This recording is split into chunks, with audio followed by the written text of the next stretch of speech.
Gangplank, so it is probably Knight taking Jace mid, unless that's a Gangplank mid. I don't know what's going on in this draft, but I am loving it. Part of that is just the fact that Knight is ready and in position to move. Comes in. Pick onto Betty. Massive damage already. A bomb going through. There's the flash from Betty to keep him alive, but Chocho left up the creek without a paddle. That's going to be a kill for Jackie Love. First blood for Top Esports as the Observer falls off of his chair. I hope he's okay. But Betty just about surviving. Yeah, a lot of value from that flash from Betty, but I think you see how difficult it is to position on this carry when you're up against, a Ziggs and a Gangplank. Oh, hang on. Xingtian having to bat him away, but ZDZ still has the needlework. One more ult going through, finishes the kill, and 2 games in a row. How these two teams interact in terms of scaling in a vacuum, right? When you think about this short-range composition out from Rogue Warriors as Yanja, mate, you just saw him take the dragon. I don't know where you thought they would be on the map right now, but the shot's coming on through. It's an easy kill for Betty, and maybe Jangilov can get a bit of damage. We saw that last game from Top Esports. They were the ones who had to find the flanks, and Xingtian did a beautiful job of it. Rogue Warriors, when they come to team fights, should be the ones looking for those opportunities. They're going to have to be what Top Esports were in Game 1, creative and playmaking. Chocho, there's not much space for creativity and playmaking in that situation as he just gets pummeled. This will be the first tower taken by Top Esports. Your Herald doesn't mean anything when you're against a Ziggs. This is the power of the pick. This is the reason we wanted to see it. But they found Xingtian. Oh, the flash into the Raptor pit, Xingtian. He couldn't have messed that one up any more than he did. It's a disaster for him. But hey, at least Top Esports will get themselves a Drake. That was good positioning from Xiaohao, though. To be fair, Xingtian, I don't think he was expecting the enemy jungler to be there. I think that's the big thing is that they kind of left the bot lane just kind of a bit isolated, and then they opted to go for that aggressive play. Xingtian, the thought process there was he wanted to flash away from the Jin W. And I mean, you imagine this example here. If the roles were reversed, Rogue Warriors, could just throw a cannon barrage down and wipe that whole wave. And that's kind of what Top Esports have been doing, just limiting the impact of the waves whenever the enemy team's going for a push. And a pretty underwhelming Herald on the bottom side of the map as well, while Knight and Xingtian hammer away on a tier 2 on the top side. Forge will be able to finish that tier 1 off, but that's pretty much all they'll do. As a curtain call comes out on the top side, looks like Rogue Warriors actually want to fight this. Yanja getting real low as Carson completely whips the ult, but it's not going to matter. The damage is there. That's one kill, a bomb in from the side as well, as Betty forced out of the play.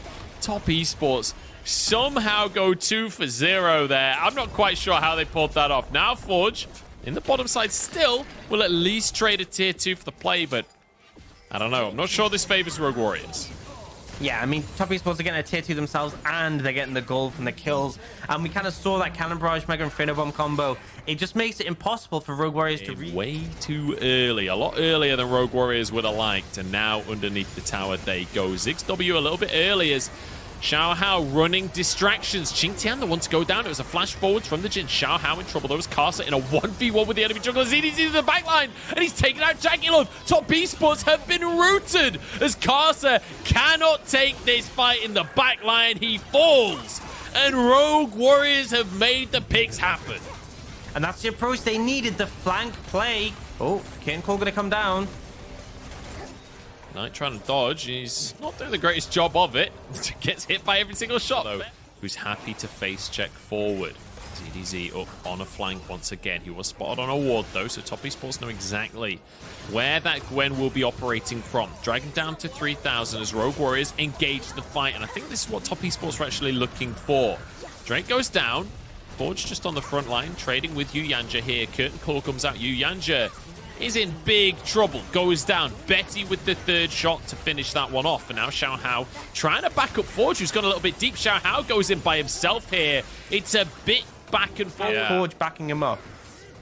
I think he's been spotted now. I'm pretty sure Carter saw him, but he's on tonight already. The oranges come out. Jackie Love's in trouble and taken out by ZDZ. Yanja underneath the tower, but ZDZ still basically full HP. Yanja trying to dodge shots, but he can't do it. And Betty, the sniper, takes yet another one with his ulti.